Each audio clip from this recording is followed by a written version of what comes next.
देख रहे हैं उपभोक्ता जनघोष, सच को समर्पित। जय हिंद दोस्तों, स्वागत है आपका यूजे न्यूज में।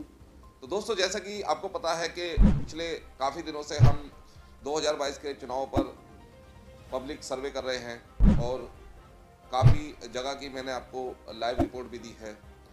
इन रिपोर्ट के साथ साथ मुझे दो सीटों पर मैं आपको समीकरण दे रहा हूँ। शायद हो सकता है कि मेरे समीकरण कुछ ऊपर नीचे हो, लेकिन जो हमने करीब इस दौरान दोनों विधानसभा के करीब 6 से 7 हज़ार लोगों से हमारी मुलाकात हुई और 6 से 7 हज़ार लोगों से मुलाकात के बाद जो हमने उन मुलाकात के नतीजे देखे और जब उन नतीजों को हमने एक कैलकुलेशन किया, तब हमने पाया कि इस सीट से कौन कितने पानी में है।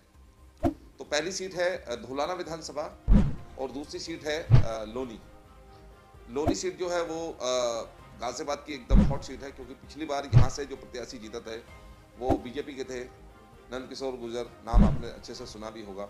और यहाँ से जो धुलाना से जो प्रत्याशी हैं वो है विधायक असलम की जो जीत थी पिछली बार वो इसलिए थी क्योंकि बीजेपी और सपा में जो कांटे की लड़ाई थी उसमें कहीं ना कहीं बीएसपी ने बाजी मान ली थी, क्योंकि मुस्लिम कैंडिडेट एक ही था और कहीं ना कहीं मुस्लिम और जाटव समीकरण को देखते हुए और उसके साथ साथ ब्राह्मण समीकरण को देखते हुए ये सीट उनके खाते में चली गई थी।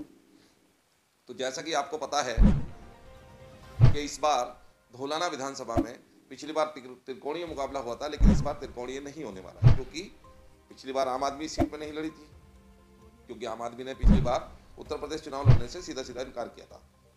लेकिन दिल्ली के वादों के साथ इस बार आम आदमी पार्टी उत्तर प्रदेश चुनाव में उतर चुकी है। उसके अलावा क्योंकि इस बार के चुनाव में जो घोषणाएं हुई हैं वो भर के हुई हैं, तो इस बार सपा की भी अलग ही शैली है, बीजेपी की भी अलग शैली है और साथ ही साथ मायावती यानी बसपा की भी अलग ही शैली है। तो ये 4 पार्टियां मैं इसलिए कहूँगा, इसके साथ 5वीं पार्टी कांग्रेस भी इस बार मैदान में है। कांग्रेस ने भी अपना प्रत्याशी उतार दिया है और उसके साथ साथ जो है आपका AIMIM का भी कैंडिडेट मैदान में है। तो यानी 6 प्रत्याशी जो कि जीत का दावा भर रहे हैं कि हम जीतेंगे। तो 6 जो प्रत्याशी हैं धुलाना विधानसभा में, आइए किसके दावों में कितना दम है हम समीकरण के साथ बात करते हैं कि सबसे पहले हम आ जाते हैं बीजेपी के दावों में। तो बीजेपी के दावों में कितना दम है वो आपको इन आंकड़ों से पता पड़ जाएगा।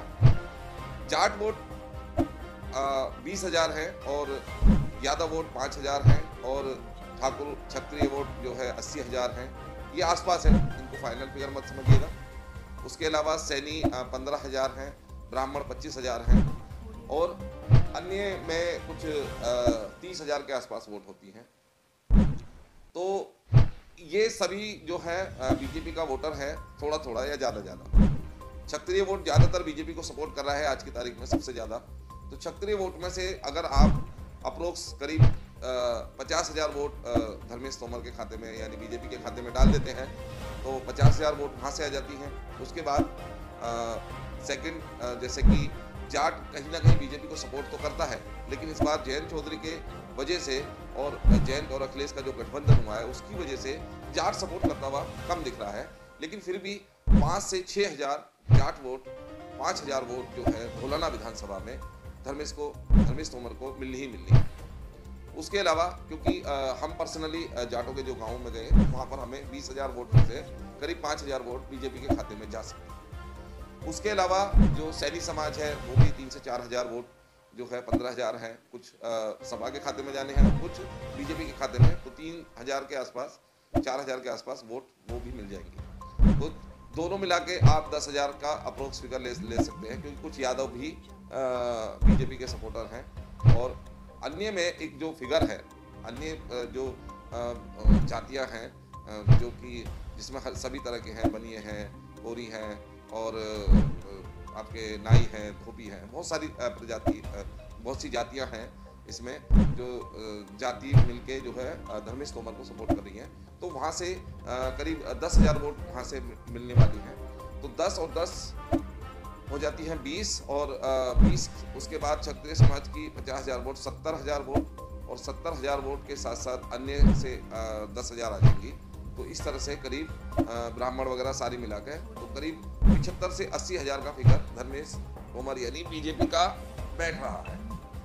तो ये समीकरण तो बीजेपी का है, यानी 80 हज़ार तक का फिगर। पिछली बार ये आंकड़ा अप्रोक्स बीजेपी का यही था, तो 80 हज़ार के आसपास ही उनको वोट आई भी थी, तो सेम वहीं पर ही बैठे हुए हैं इस बार भी। उसके बाद जैसा कि पिछली बार चौधरी असलम जो कि दबंग विधायक के नाम से मशहूर भी हैं, और इस बार वो कहीं ना कहीं मैदान में है, लेकिन उनकी पार्टी बदल गई है। पिछली बार उनकी पार्टी थी बसपा और इस बार है सपा, यानी बा हट गया है, सपा है।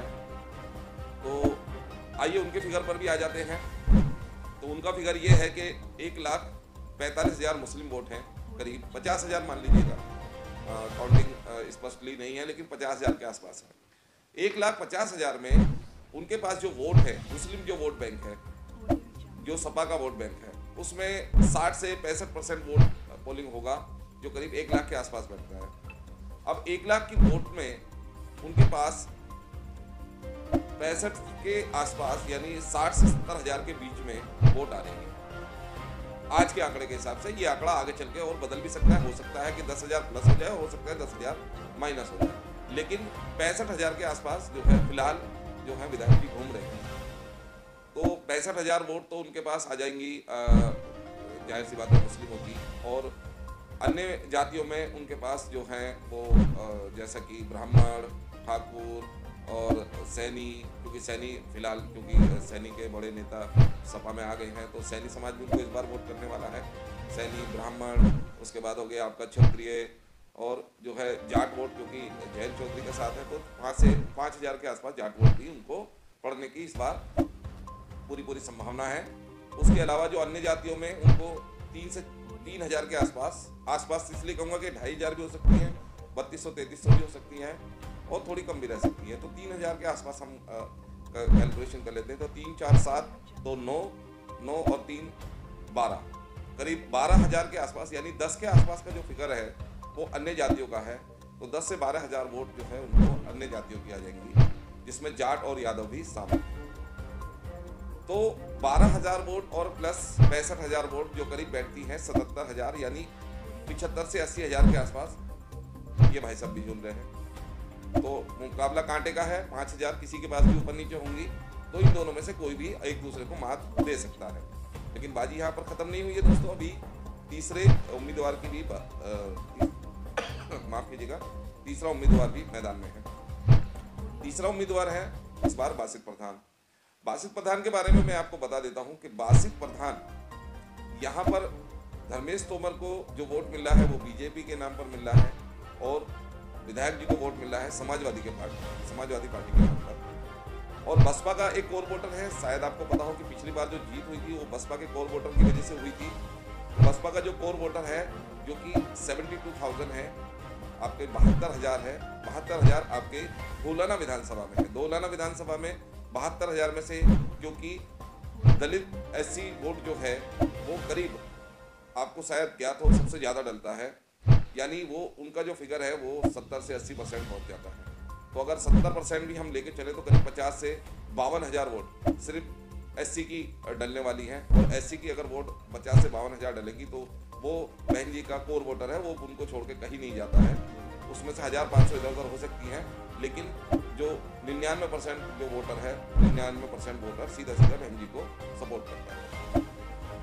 तो 99% का मतलब ये होगा कि जो वोट पड़ेंगी 60, 65, 70 से 80% के बीच में, तो वो वोट बैठ जाता है करीब 50,000 प्लस, यानी 52 से 53,000, 55,000 भी हो सकता है अगर पोलिंग सही ढंग से हुआ और मौसम खराब नहीं हुआ, सर्दी का दिन सर्दी ज़्यादा ना रही। तो यहाँ जाते हैं कि 50,000 वोट जो है उनके पास स्टार्टिंग हो गई दलित समाज की। उसके बाद सेकंड वोट हो जाती है, क्योंकि ब्राह्मण जो है माया बहन जी को बहुत अच्छा सपोर्ट करता है, तो 25,000 ब्राह्मण है, उसमें से कम 10,000 ब्राह्मण वोट, क्योंकि मेरे पर्सनली दौरा रहा है गाँवों में, तो वहाँ से 10,000 वोट जो है सीधे उनके खाते में जा रही हैं। उसके अलावा 10,000 के अलावा उनके पास जो वोट है वो अन्य समाज की वोट है, जो करीब 5 से 6,000 हो जाती हैं। तो करीब 65 से 70,000 के बीच में उनकी गिनती स्टार्ट होती है यहाँ से। अब क्योंकि मुस्लिम वोट के बारे में जो जिक्र हमारा चल रहा है, तो यहाँ पर पिछली बार बीएसपी को 38,000 मुस्लिम वोट मिले थे, क्योंकि बहन जी ने पूरे 5 साल तक मुस्लिमों के हित के बारे में एक बार भी कुछ नहीं बोला। तो यहाँ पर हम उनके लिए एक कठिन डगर बोल सकते हैं। लेकिन आपको शायद ध्यान हो कि बासित प्रधान को 2012 में पीस पार्टी से लड़ते हुए 32,000 के आसपास वोट मिली थी। अब 32,000 वोट जिस प्रत्याशी को एक अननोन पार्टी, यानी जिसका भी इतना नाम नहीं है, उस पार्टी के नाम पर, यानी उनकी पर्सनल मेहनत के हिसाब से अगर 32,000 वोट मिली थी, तो वो 32,000 वोट आज भी क्षेत्र में है। मान लीजिए कि 2-3 हज़ार हो सकता है बढ़ गई हैं, या हो सकता है और घट गई हैं, लेकिन अगर किसी प्रत्याशी को अपने बेस में 32,000 वोट मिली हो, तो वो वोट आज भी वही है, वो लोग भी वही हैं, और कहीं ना कहीं उनका वजूद भी वही है। और हो सकता है कि किसी 10 साल के अंदर उनके बच्चे बड़े हो गए हों, या उनके घर में शादी होके जो है मतलब जनरेशन आ गई हो। तो इस तरह से कहने का मतलब ये है कि उस 32,000 में करीब 5 से 6,000 वोट हम प्लस मान सकते हैं। तो वो 32,000 वोट में मैं सीधा समझता हूँ कि 35,000 वोट आज भी बासित प्रधान के खाते में पहुँच सकती हैं। हो सकता है कि कुछ एंटी इनकन्वेंसी में 2-3 हज़ार वोट कम हो गई हो, लेकिन 2-3 हज़ार वोट कहीं और से भी आ सकती हैं। तो यहाँ पर जो एक मुश्त 35,000 वोट, जो कि कुछ बहन जी के नाम पर मानी जा सकती हैं, क्योंकि बहन जी का भी एक और वोटर है जो मुस्लिम समाज में है, लेकिन उसके अलावा बासित प्रधान का जो इंडिविजुअल वोट है वो भी उनके साथ है। तो इस तरह से करीब 35,000 मुस्लिम वोट, अगर इसमें मेहनत हो गई तो करीब 5 से 10,000 वोट इसमें इजाफा हो सकता है। तो ये फिगर जो हो जाता है 45 और 65,000, जो कि 1,10,000 होता है। तो इस वक्त मौजूदा माहौल में 1 लाख वोटों के आसपास, यानी करीब 90,000 से 1 लाख के बीच में आज बासित प्रधान के पास वोट बैंक है, जो कि उनके प्रतिद्वंदी प्रत्याशियों से करीब 10,000 वोट आगे वो चल रहे हैं। और 10,000 वोट का मतलब ये हो गया कि अभी चुनाव को, यानी वोट पड़ने में अभी 12 से 13 दिन बाकी हैं।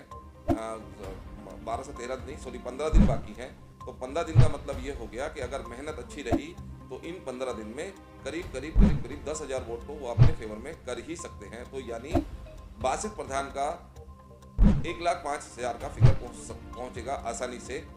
तो हम यहाँ पर अभी इन 3 प्रत्याशियों में बासित प्रधान को जीता हुआ मान सकते हैं, पर क्योंकि समय अभी दूर है तो तभी हम इसके बारे में चर्चा करेंगे। उसके अलावा जैसा कि सीएम चौहान यानी आम आदमी पार्टी, तो ये अपने आप में जो है डार्क हॉर्स के रूप में रहेंगे, क्योंकि दिल्ली में आम आदमी पार्टी का बहुत अच्छा नाम है और उन्होंने जिस तरह से काम किया है 2 बार में, तो कहीं ना कहीं जनता के बीच में उनका क्रेज है। लेकिन क्योंकि पहली बार चुनाव लड़ रहे हैं, तो इस बार उनके चुनाव लड़ने से किसको फायदा किसको नुकसान ये तो नहीं कह सकते, लेकिन उनका पर्सनली फायदा ये है कि अगर उन्होंने अपने दम पर, यानी आम आदमी पार्टी ने पहली बार चुनाव लड़ते हुए अगर 25 से 30,000 वोट भी अपने हिस्से में डाल ली, तो समझ लीजिए अगली बार के लिए उनका रास्ता साफ हो जाएगा। क्योंकि अगली बार कोई भी बड़ी पार्टी आसानी से गठबंधन करके आम आदमी पार्टी के साथ ज़्यादा से ज़्यादा सीटें निकाल सकती है। लेकिन रेस में कहते हुए हम एक चीज़ कह सकते हैं, क्योंकि जिस तरह से हमने उनका प्लकवे में सर्वे किया था, तो उसको देखते हुए लगता है कि प्लकवे में उनको जनता सपोर्ट कर रही है। माइनॉरिटी में, अदर कास्ट में, हर जगह उनका अच्छा बोलबाला दिख रहा था। तो कहीं ना कहीं वो वोट तो अच्छी निकाल रहे हैं, मगर जीत पाएंगे या नहीं जीत पाएंगे ये समय ही बताएगा। लेकिन हाँ, वोट अच्छी निकालेंगे ये कंफर्म है। उसके अलावा जो आ जाते हैं हम MIM पे, AIMIM, जो कि असुद्दीन अवैसी की जो सभा हुई थी, शायद आपको ध्यान हो कि उस दिन बहुत तेज बारिश थी, और उस तेज बारिश में भी करीब 10,000 के आसपास जनता उनको सुनने के लिए बेचैन थी। जब तक वो आने गए थे जनता उधर से हिली नहीं। 1 घंटे तक तेज बारिश में भी जनता उनको सुनती रही। तो वो खड़े होने वालों की संख्या जो लोकल से थी वो करीब 2 से 2,500 थे।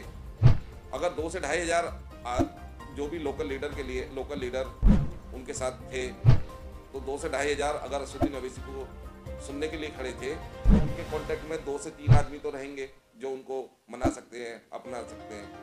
तो करीब माहौल के हिसाब से 25 से 30,000 के आसपास वोट बैंक आपका AIMIM का भी मौजूदा समय में दिख रहा है। जीत की गारंटी इसलिए नहीं है क्योंकि इनके पास कोर वोटर नहीं है। अगर कोर वोटर रहे तो ये भी बाजी पलट सकते हैं, लेकिन कोर वोटर के नाम पर इनके पास सिर्फ मुस्लिम वोट है और अदर कास्ट में वाल्मीकि समाज थोड़ा सपोर्ट करता है, दलित भी थोड़ा सपोर्ट करता है, तो सब मिला के करीब इनके पास 25 से 30 हज़ार वोट आती दिख रही हैं। उसके अलावा जो लास्ट प्रत्याशी है वो है कांग्रेस। कांग्रेस ने अपना जनाधार बिल्कुल खोया हुआ है, लेकिन क्योंकि प्रियंका गांधी अपनी मेहनत कर रही है, प्रियंका गांधी की मेहनत इतनी ज़्यादा है कि वो देखने लायक है कि आज प्रदेश में जो सबसे ज़्यादा मेहनत हो रही है वो या तो समाजवादी पार्टी की हो रही है, दूसरे नंबर पे कांग्रेस की हो रही है। लेकिन क्या कांग्रेस पार्टी चुनाव जीत सकती है धौलाना विधानसभा में, ये बहुत बड़ा सवाल है। तो हमारे सैंपल साइज के अनुसार और जो हम लोगों से मुलाकात की हमने, उस मुलाकात को देखते हुए लगता है कि कांग्रेस प्रत्याशी अगर अपनी जमानत ही बचा ले तो बहुत बड़ी बात होगी, क्योंकि कहीं भी उनका जनाधार नहीं दिखाई दे रहा है और ना ही वो जनता के बीच में दिखाई दे रहे हैं। तो इस माहौल को देखते हुए लगता है कि कांग्रेस ने सिर्फ शायद यहाँ से एक डमी कैंडिडेट उतारा है जो महज खाना पूर्ति के लिए मतलब क्षेत्र में काम करेगा। दोस्तों, ये जो समीकरण है ये धौलाना विधानसभा सीट के। आइए अब हम आपको लोनी विधानसभा के बारे में बताते हैं। तो नंद किशोर गुर्जर, जैसे कि आपको पता हो,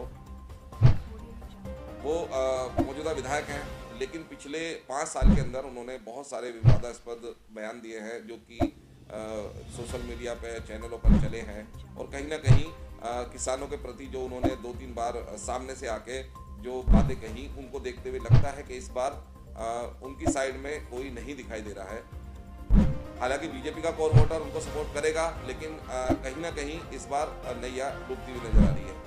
तो गठबंधन का प्रत्याशी मदन भैया, जो कि मौजूदा माहौल में बहुत अच्छे लेवल पर वोट प्राप्त कर सकते हैं, क्योंकि मदन भैया का हमने देखा है, पुराना टाइम भी देखा है। तो इस बार माहौल जो है कहीं ना कहीं मदन भैया के फेवर में, क्योंकि जाट और मुस्लिम समीकरण भारी दिखाई दे रहा है, क्योंकि वहाँ पर दूसरे प्रत्याशी उनके आसपास नहीं दिखाई दे रहे हैं। हालांकि बसपा प्रत्याशी आकिल ने भी मैदान में है, और तो बसपा से कैंडिडेट तो अच्छा है, लेकिन कहीं ना कहीं वो जैसे मैंने बताया कि मायावती का यानी बहन जी का मुस्लिमों के हित में ना बोलना कहीं ना कहीं आज उनको थोड़ा दुख दे रहा है।